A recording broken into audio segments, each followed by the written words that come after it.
Hello everyone. मैं बहुत time से ऑनलाइन नहीं आ पा रही हूँ, ना ही मैं सोशल मीडिया पे एक्टिव हूँ क्योंकि टाइम ही नहीं मिलता है। टू बी वेरी ऑनेस्ट, मैं इतना नहीं सोशल मीडिया चलाती हूँ क्योंकि एक तो मेरी जॉब होती है, उसके अलावा फैमिली को टाइम देना पड़ता है, कुछ पर्सनल काम्स होते हैं, तो इसीलिए मैं एकदम ही सोशल मीडिया नहीं चलाती हूँ। लेकिन अब से मैं कोशिश करूँगी कि वीडियोज़ जो है वो रेगुलर बेसिस पे आए। स्वतंत्र की सीरीज़ को कंटिन्यू करते हुए आज हम एक बहुत इंपॉर्टेंट पार्ट को कवर करने जा रहे हैं, वो है न्यास। तंत्र का एक अर्थ है विस्तार, यानी कि एक्सपेंशन। कायक, वाचक और मानसिक जो है कार्यों से ही तंत्र की सिद्धि होती है। कायक मतलब आपके कर्म, वाचक मतलब वाणी और मानसिक मतलब आपका अंतर्मन, मन। इन तीनों के मिश्रण से ही आप एक तांत्रिक विधि जो है वो पूर्ण कर सकते हो।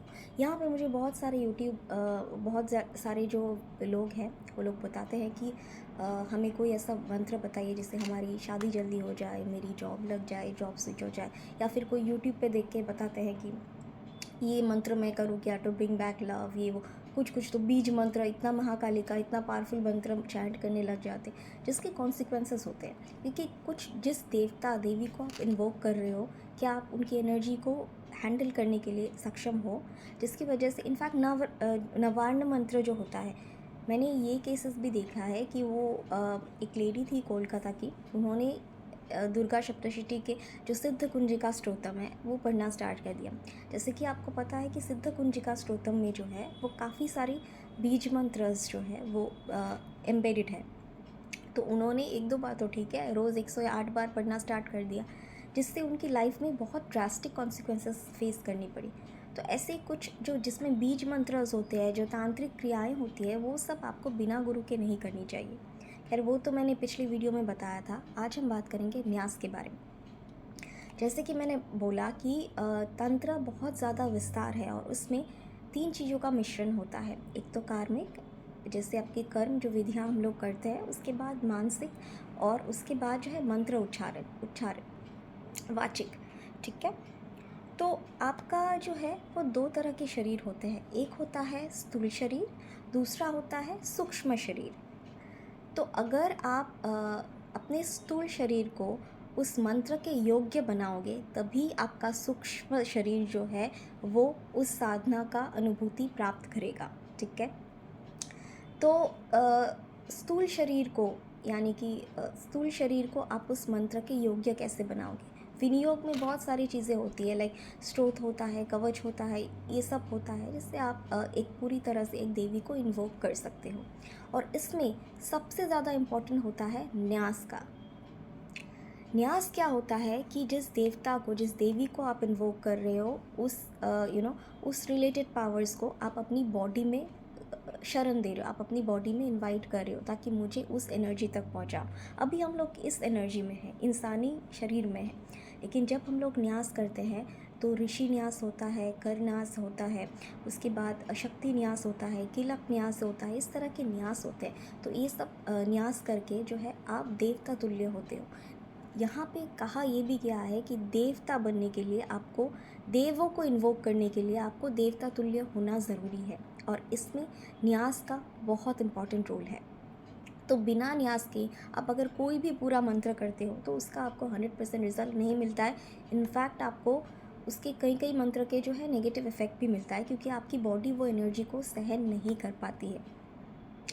तो यहाँ पे किलक न्यास भी होता है, जिससे आपका जो मंत्र होता है वो लॉक्ड होता है। अगर आप किल न्यास जो होता है, किलक न्यास होता है, उसको आप अगर एम्बेड कर लो अपनी बॉडी में, तो उससे आप उस मंत्र की 100% पावर को यूटिलाइज़ कर सकते हो। तो उसका आपको पूरा फलस्वरूप जो है वो मिलता है। इसीलिए आवश्यकता है कि कोई भी शक्ति साधना, कोई भी तंत्र, कोई भी साधना अगर आप करो, तो उसके लिए गुरु के द्वारा न्यास, विनियोग, ये सब देना ज़रूरी है। खाली मंत्र चैंटिंग करने से आपको कोई फ़ायदा नहीं होने वाला है। उससे पहले जो प्रोसीजर्स है, गुरु गणपति की पूजा करना, भैरव, अगर आप भैरवी की या शक्तियों की कर रहे हो तो उनके साथ वाली भैरव की पूजा करना, हनुमान की पूजा करना, तो ये सब को इन्वोक करने के बाद ही आप मेन देवी शक्ति की पूजा तक पहुंच सकते हो। ऐसे डायरेक्टली आप नहीं जा सकते, आप उस एनर्जी को हैंडल ही नहीं कर पाओगे, जिसके ड्रास्टिक कॉन्सिक्वेंसेस जो है वो देखने को मिलेंगे। तो आज की वीडियो में तो हम नहीं डिस्कस करेंगे कि न्यास कैसे कर सकते हैं, न्यास की विधि क्या होती है। इनफैक्ट ज़रूरी नहीं होता कि सिर्फ अगर आप मंत्र सिद्धि करते हो तभी आपको न्यास की ज़रूरत है। आप सिर्फ न्यास की सिद्धि भी कर सकते हो। अगर आपने न्यास की सिद्धि कर ली ना, किसी भी जो दैनिक पूजा होती है आपकी, तो उसमें भी अगर आपने न्यास की सिद्धि कर ली या फिर न्यास को भोजपत्र इत्यादि में लिख के अपने बॉडी पे या घर पे रख लिया, तो भी आपको सिद्धियाँ, आपके घर में मंगल जो है, एनवायरनमेंट बहुत अच्छा होता है। क्योंकि पंचभूतों की जो है न्यास किया जाता है। दैनिक जो न्यास होती है विदाउट एनी स्पेसिफिक देवता, दो तरह के न्यास कर सकते हैं आप दैनिक पूजा में, या तो अपने इष्ट देव की या पंचभूतों की। यहाँ पे आरती स्टार्ट हो गई। तो ये था हमारा वीडियो। नेक्स्ट वीडियो में हम देखेंगे कि न्यास किस प्रकार की जाती है, कौन सी मुद्राएं होती है जिससे हम न्यास करते हैं, और किस तरह से अंग न्यास किया जाता है, कौन सी बॉडी पार्ट्स को आप एम्बेड कर सकते हो देवता की एनर्जी से। जब आप न्यास करते हो तो आप देव तुल्य बन जाते हो। यहाँ पे ये भी कहा गया है कि अगर आपकी न्यास कर रहे हो कंटिन्यू काफ़ी टाइम से और आपकी न्यास की सिद्धि हो चुकी है, तो आप लोग जो है वो किसी बड़े भी हो, किसी गुरु भी हो, उस गुरु के पैर नहीं छू सकते हो। आप जो है किसी को श्राप नहीं दे सकते हो, वो सब वर्जित होता है। किसी को आशीर्वाद नहीं दे सकते हो क्योंकि आप देव तुल्य हो गए हो। तो आप, चाहे वो गुरु हो कोई भी हो, आप उनके पैर नहीं छू सकते हो, क्योंकि तब आप नहीं होते। आपके अंदर देवता आश्रय लेते हैं, देवताओं का जो है वो देव तुल्य बन जाता है। तो ये था हमारा आज का वीडियो। अगर वीडियो पसंद आया तो प्लीज़ शेयर कीजिए। Thank you so much.